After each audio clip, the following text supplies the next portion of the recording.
आपने टेस्टोस्टेरोन की बात की, मैंने हमेशा यही पढ़ा है, यही स्टडीज़ वगैरह में देखा है कि अगर टेस्टोस्टेरोन लेवल हाई है तो उस मेल की मेंटल क्लैरिटी, पैशन, काम को करने का जो जज्बा है, लाइफ में आगे बढ़ने के लिए जो एक मोटिवेशन, एक किक चाहिए वो है, या फिर पर्सनल रिलेशनशिप है, सारी चीज़ें टेस्टोस्टेरोन लेवल्स पर डिपेंड करते हैं। सुबह उठ के काम करने के लिए मन कर रहा है कि नहीं कर रहा, ये भी टेस्टोस्टेरोन पर डिपेंड करता है।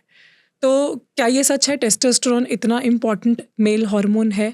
ये सत्य नहीं है, ये अर्ध सत्य है। अच्छा, तो ये हाफ नॉलेज है। पूर्ण सत्य क्या है? पूर्ण सत्य इसमें basically testosterone plays a placebo effect. When you talk about placebo, कि आप अपनी बार बार जांचें करा रहे हो, आप अश्वगंधा खा रहे हो, आप शिलाजीत खा रहे हो, उस चीज को बूस्ट कर रहे हो, तो आप उस चीज के लिए एफर्ट डाल रहे हो। Yes. और आप किसी भी चीज के लिए एफर्ट डालो, आपको अच्छा ही लगेगा। हाँ। सिंपल रूल है। Testosterone is never dependent on your sexual wellbeing इस समय की स्थिति में। ओके। अदर हार्मोन्स, सिर्फ एक टेस्टोस्टेरोन नहीं है, जो कि बहुत लोगों का टेस्टोस्टेरोन परफेक्शन पे रहता है and still they are having problems. Okay. बहुत लोगों का जो बहुत सारी जांचें हम करवाते हैं, sex hormone binding globulins, prolactin की जांच कराते हैं जो कि इच्छा शक्ति हमें बताती है, ग्रोथ हार्मोन्स बताती है, LH ल्यूटेनाइजिंग हार्मोन्स। ये सारे मापदंड जब पूरी तरीके से मिलाए जाते हैं ना, जब असेस किए जाते हैं एक प्रॉपर कंसल्टेंट के द्वारा, तब जाके हम उस एनर्जी कोशेंट को इवैल्यूएट कर सकते हैं। Alone testosterone can't make a difference and will never be able to make the difference. उसके बाद आपकी पेनाइल हेल्थ आती है कि आपने जब ओवर यूज इतना ज्यादा कर लिया है कि उसमें ब्लड फ्लो रोकने की ही क्षमता नहीं है या जाने की क्षमता नहीं है। जैसे हार्ट अटैक्स आते हैं, तो कहीं पे भी कोई क्लॉगिंग आ जाती है तो ब्लड फ्लो नहीं जाता है, तो हार्ट अटैक आ जाता है या स्ट्रोक आ जाता है। सिमिलरली जब पेनिस पे ब्लड फ्लो नहीं जाएगा तो आपके टेस्टोस्टेरोन कभी उसके ऊपर वर्कअप नहीं कर पाएंगे। आप अगर थका थका फील कर रहे हो रोज सुबह सुबह, इसका मतलब ये नहीं टेस्टोस्टेरोन पे सीधे आपने सवाल उठा दिया, नहीं। आपने पिछले 7 दिनों में क्या किया है, आप थोड़ा सा उसके ऊपर देख लें। आपने 1% भी एक्सरसाइज करी है क्या? आपने 1% भी अपने खाने को हेल्दी किया है क्या? आपने एक बार भी मेडिटेट किया है क्या? ये सब आपके दिमाग से है। जितना खुश दिमाग होगा तो जितनी थकी हुई बॉडी हो। अगर दिमाग खुश है, आप कहीं पे भी आउट ऑफ इंडिया ट्रैवल करने जाते हैं, आप किसी भी अच्छी जगह जाते हैं, अपने ड्रीम प्लेस, मेरी ड्रीम प्लेस लंदन है, मैं वहां पे रात में भी नहीं सोता। मैं सिर्फ वहां पे रोड्स पे ही रहना चाहता हूं, मैं सिर्फ उनकी उस जगह को फील करना चाहता हूं। So this is brain, this is, ये टेस्टोस्टेरोन किक नहीं दे रहा है मुझे, ये मेरा ब्रेन, मेरी एक्सपेक्टेशंस, मेरी जो मैंने सोचा था उसके बारे में वो आउटकम आ रहा है कि नहीं आ रहा है, वो मेरे को किक दे रहा है। तो इट्स वेरी इंपॉर्टेंट, आपको अपने आप को असेस करना पड़ेगा। आपने क्या किया, अचीव किया, गोल अचीव किए। वो गोल आपके फाइनेंशियल भी हो सकते हैं, पर्सनल भी हो सकते हैं, फिजिकल भी हो सकते हैं, सेक्सुअल भी हो सकते हैं। वो गोल्स अगर आप अचीव करो, 4 गोल्स आप दिन में लेके चलते हो, जनरली आप 4 गोल्स एक दिन में, 4 चीजें आप अचीव करते हो। ये एक साइकोलॉजी की किताब में लिखा था। अगर वो 4 चीजें आपने डिसाइड करी हुई है ना, मोर ओवर डिसाइड नहीं भी करी, ये अपने आप होती चली जाती हैं।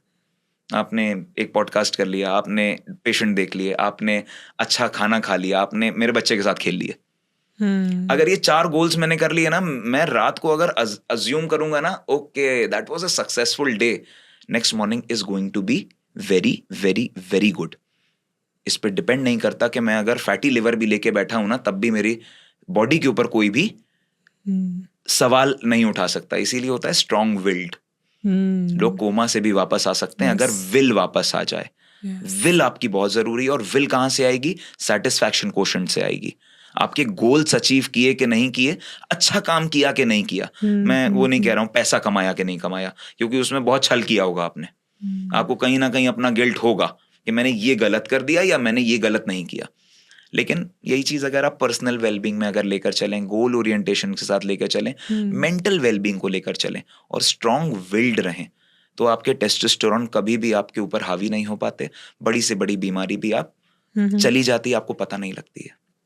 मैं मेन फर्टिलिटी को थोड़ा सा डिस्कस करना चाहती हूँ। जैसे विमेन में एक एग रिजर्व होता है, एग काउंट होता है, जो विद एज डिक्लाइन होता जाता है। मेन के केस में डेली स्पर्म प्रोडक्शन होती है, हर रोज नए स्पर्म्स बन रहे हैं। तो मेन का पीक सेक्सुअल एज क्या होती है, या फिर every age is a peak for them? आदमी अपने जीवन के आखिरी तक जो स्पर्मेटोजेनेसिस नाम की प्रोसेस है, जो अभी आपने कहा कि स्पर्म बनता रहता है, इतनी आसानी से नहीं बनता। सबसे पहले तो it takes around 78 days to be made. रोज नहीं बनता। 78 days to be made a fertile sperm. Okay. लेकिन उनकी क्वांटिटी मिलियंस और उससे बहुत ज्यादा होती है, तो लोग उसको कहीं ना कहीं वेस्ट आउट भी करने लगे हैं। ठीक है, बट एक मेल इंसान अपने जीवन के आखिरी पड़ाव तक फर्टाइल होता है। 80, 85, maximum 88 is my patient. 73 he conceived. And तक अगर एक मेल कंज्यूमेट कर पा रहा है तो उसका मतलब है इरेक्शन लेवल्स भी उतने ही अच्छे रहते हैं। उतने अच्छे नहीं रहते, लेकिन कहीं ना कहीं रहते हैं, बिकॉज इंटरनल टिश्यू जो बॉडी का है, जैसे हार्ट काम कर रहा है, सेम जो लाइनिंग्स, एंडोथीलियल लाइनिंग्स हार्ट के अंदर हैं, ये सेम लाइनिंग्स पेनिस के अंदर हैं। तो आप इस चीज को कैसे प्रूव करोगे कि अगर हार्ट काम कर रहा है तो पेनिस क्यों नहीं काम कर रहा है? There will be loosening because ऊपर की स्किन झुर्रियां पड़ जाती हैं, स्किन लूज हो जाती हैं, बट जो इंटरनल टिश्यूज हैं वो हार्ट से दोनों मैच करते हैं। तो जब तक हार्ट चल रहा है तब तक पेनाइल ऑर्गन चलेगा, तब तक स्पर्मेटोजेनेसिस चलेगी। ऑन द कॉन्ट्ररी फीमेल में एग काउंट, मेनोपॉज आ जाता है एक टाइम पे, एग काउंट 30 साल के बाद, 35 साल के बाद जो है कम होने लगता है। AMH लेवल्स होते हैं इसके, एंटी मुलेरियन हॉर्मोन्स। अगर उसके एक बेसिक से मापदंड है, उससे आपको एग काउंट पता लग जाता है कि कितना फर्टाइल है फीमेल, कितना फर्टाइल नहीं है। तो ये सारी चीजें अगर एक मेल और फीमेल के एंड पे अगर हम देखें तो सेक्सुअल ड्राइव सबसे पीक पे 40 to 50 years के बीच में होती है, चाहे वो मेल में हो चाहे वो फीमेल्स में हो। क्योंकि मेनोपॉज आते हुए फीमेल में सबसे ज्यादा हार्मोनल उथल पुथल चलती है, बिकॉज वो जो इस्ट्रोजन, प्रोजेस्टेरॉन जो बॉडी को मिल रहे थे वो तो मिल ही नहीं रहे। अब कहां से आएंगे? ऑर्गेज्म से आएंगे। और ऑर्गेज्म क्या है? यूट्राइन कॉन्ट्रैक्शन है। तो जब मेंसेस ही नहीं है तो यूट्राइन कॉन्ट्रैक्शन एक्सपेक्ट नहीं कर सकते। ऑर्गेज्म से जब यूट्रस, बच्चादानी जब कॉन्ट्रैक्ट होती है, मूव करती है, उस चीज को हम ऑर्गेज्म कहते हैं। उससे फीमेल को एक अलग लेवल पे फील होता है। ऐसे हार्मोन सिक्रीट होते हैं बॉडी में जो कि उनके दिमाग को सेन रखने के लिए काम आता है। Okay, so you mean menopause के टाइम पे ऑर्गेजम्स हेल्प करते हैं? बहुत हेल्प करते हैं। एंड लोगों की पीक सेक्स लाइफ, इस चीज को हम देखते हैं। लोग अपने 20s में फैशन में सेक्स करते हैं, लोग अपने 30s में जरूरत के लिए करते हैं, लोग अपने 40s में एंजॉयमेंट के लिए करते हैं। बिकॉज एक स्टैचर आ गया होता है, आपको जीवन में जो जो चाहिए था वो मिल गया, आपकी महत्वाकांक्षा कहीं ना कहीं एक स्टॉप लग गया या आपने अचीव कर लिया, सेटल हो गए। EMI सेटल्ड है, घर सेटल्ड है, हस्बैंड सेटल्ड है, बच्चे सेटल्ड हैं। Right. Let's do something for ourselves. Menopause के बाद वुमेन को सेक्स करने की अर्ज होती है?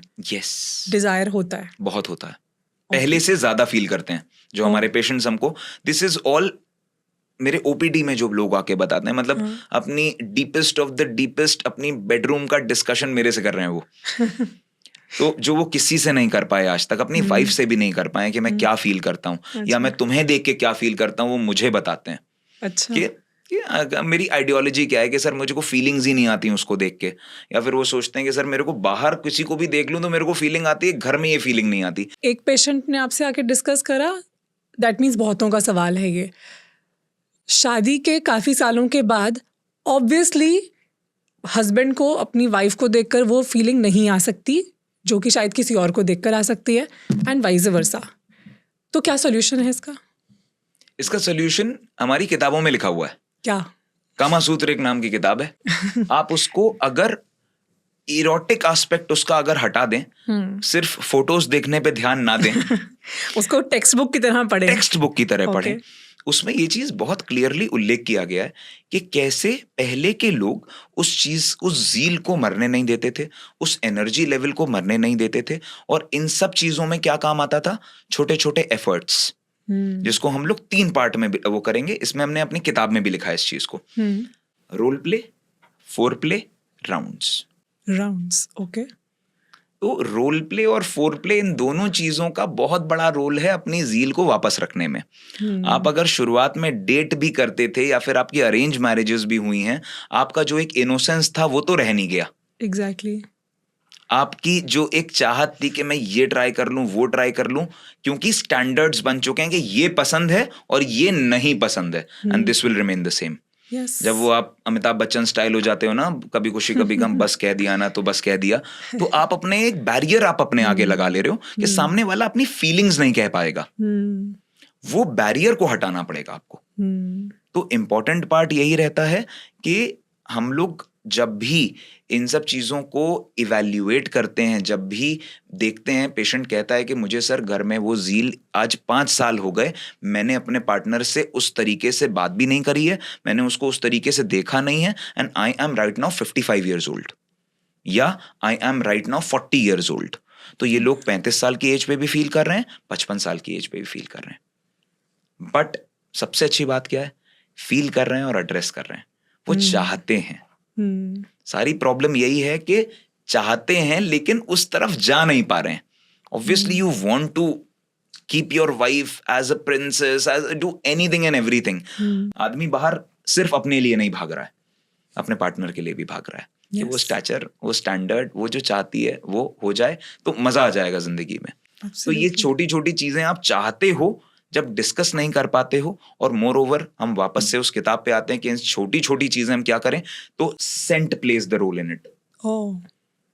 इसी को हम रोल प्ले में आते हैं कि आप कभी कभी रोल प्ले करते हो, आप अपने आप को नर्स बना सकते हो, आप अपने आप को चीजें कर सकते हो just to have that kind of zeal in your life, and it can go as a failure also.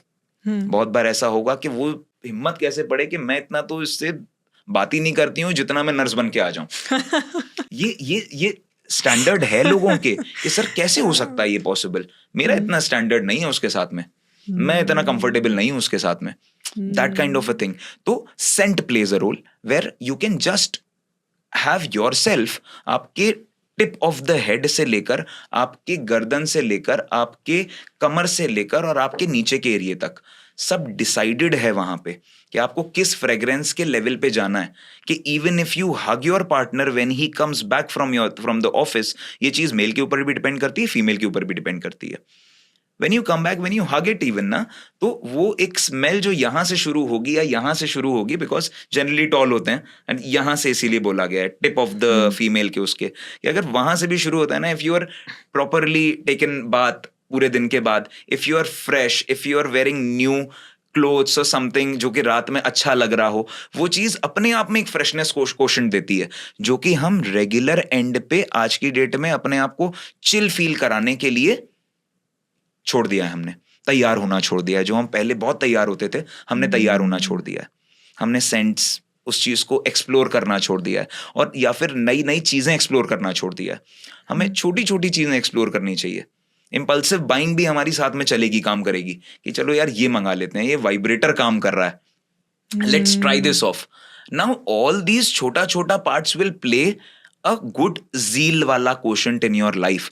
But इन सब चीजों के पहले क्या जरूरत है? रिस्पेक्ट। कि उतना कंफर्टेबल हो के नहीं हो, या फिर एक्स्ट्रा मैरिटल चला के अपने आप को बिल्कुल आपने एक बाहर का एक वो जैसे कहते हैं ना गधा बना लिया अपने आप को। क्योंकि आप अल्टीमेटली अपनी बुद्धि, अपनी सोचने की शक्ति उन सारी चीजों को करके, ठीक है वो आपने कर लिया, आप अपने आप को बहुत अल्फा मेल समझ रहे हो, बाहर जाके मैंने ये कर दिखाया, लेकिन घर आके आपको फेस किसको करना है ये सोचो। घर आके आप एक बैरियर किसके आगे बना रहे हो? आप ये तो बोल नहीं दोगे कि मैं ये करके आया हूं, चलो ठीक है हम लोग आज सेंट खेलते हैं। तो ये सब चीजें जरूरत है। आपकी मेंटल वेलबींग कैसी है, मोर ओवर आपका इंटरनल सिंक कैसा है, वो सिंक मत मरने दीजिए। सेक्स लाइफ बहुत आसानी से एक सिंपल कंसल्टेशन से भी हम बना देंगे। Very true. Thank you so much for watching this clip.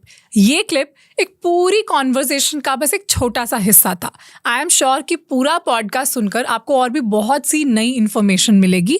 अगर आप इस पूरे पॉडकास्ट को सुनना चाहते हैं तो उसका लिंक डिस्क्रिप्शन में है।